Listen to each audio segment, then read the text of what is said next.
Yeah, what are we talking about? Everything. All right. All right, introduce yourself. I'm Chris Pena, executive editor of NBCLatino.com. All right, now what goes on at NBCLatino.com? What we do is we tell the Hispanic American story through Hispanic American voices in English, and that's really a key for us to really focus on the Latino community and the language that they prefer, which happens to be English. Yes, Hispanics were a very big part of Obama's win. Would you agree with that statement? Absolutely. The polls are showing 71 to 75% Latino support for President Obama. You also see tremendous support about the African American community and the Asian community, and in these swing states like Florida and Nevada and Colorado and Virginia, it's believed that Latinos put the president over the top. What were your overall thoughts on Obama versus Romney and the whole election from the debates up until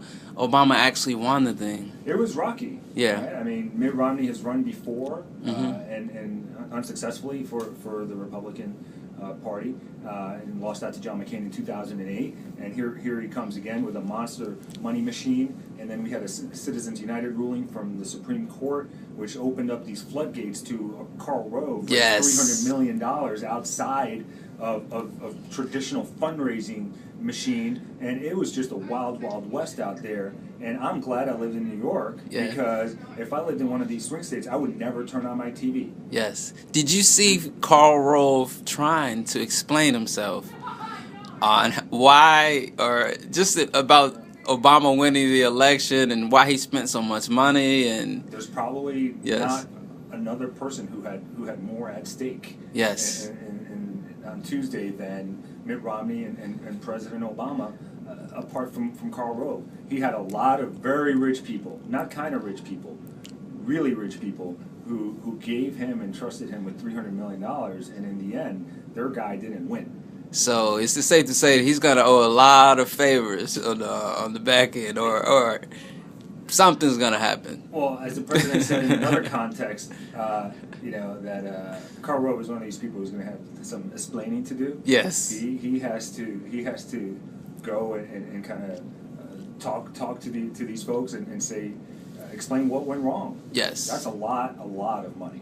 Cool. Let's get a chance to know you better. Who musically who are you listening to? Like, what is some of your favorite artists and your music MP3 player? So it's kind of crazy because I'm Dominican. I grew up listening to merengue music. Okay. And that's in my blood, merengue and bachata music. But then I grew up in Long Island and here in New York at a time when Run DMC was coming of age and the Beastie Boys were coming of age, and so I actually grew up with some great rap and hip hop music, and then I took a detour to Texas. And I lived in Houston for 15 years. So believe it or not, and I hope nobody holds this against me, I listened to country music and survived, and still to this day, there's a little country music in my iPod. And then having come back to New York as an older person now, I run the gamut. Wow. It's an interesting mix, but I tell you, karaoke is always a fun time because everything's on the table like that. But don't worry, I won't judge you. I have a friend that lived in Nashville, and he caught on to country music because that's all they play on the radios down there. So I get Rucker it. Does country music? Yes, and we love Darius, right? Yeah. We love him. All right, cool. Are you into sports at all? Are you a New York Knicks or? So I actually played at Madison Square Garden when I was in high school. Okay. I played at Cardozo High School in Bayside. Shout out to Ron Clario, the best coach of all time. Yes. We finished in the top 8 in the city the 2 years I was on varsity. I was the Minuteman. Okay. Which my role was, I would always say to the coach, "Hey, coach, can I come in?" Yes. He'd say, "Yeah, in a minute, man." Well, and I never get in. You and I have a lot in common because I was a starting Minuteman in high school. No, but I love basketball. And I love all sports. Baseball. I'm a Knicks fan, and I'm a Mets fan. I'm gonna admit that.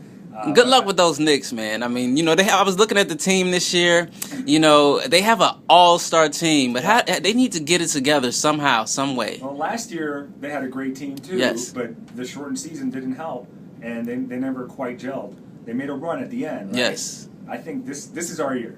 They did look good against I am a Miami Heat fan. I will admit that because I live in Florida. Yeah. They looked really good against the Miami Heat. So I'm thinking that they could at least give them a run at the end of the year in the playoffs, or at least if they get to the playoff. Maybe we see the Knicks versus the Heat in the Eastern Conference Finals. That would be amazing. And we could place a friendly wager right there. We will place a friendly wager because I think this is the year the Knicks win it all for the first time since the day I was born. Really? Literally. Wow, you're the first. Okay. 1973. And some of the crew downstairs, you'll see, they're diehard Knicks fans. They hadn't even had the courage to say that to me. So you are really. It's been a long time. Not as long as the Cubs though, and I lived in Chicago for 3 years. Yes. They're up to 108 years. We're not there. Cool. Are you on Twitter at all? Can we follow you? On Twitter, follow me at Pena Christian, PenaChristian, at NBC Latino. Yes. #1 source for Latino news and lifestyle content online, on your iPhone, on your iPad. Wow. And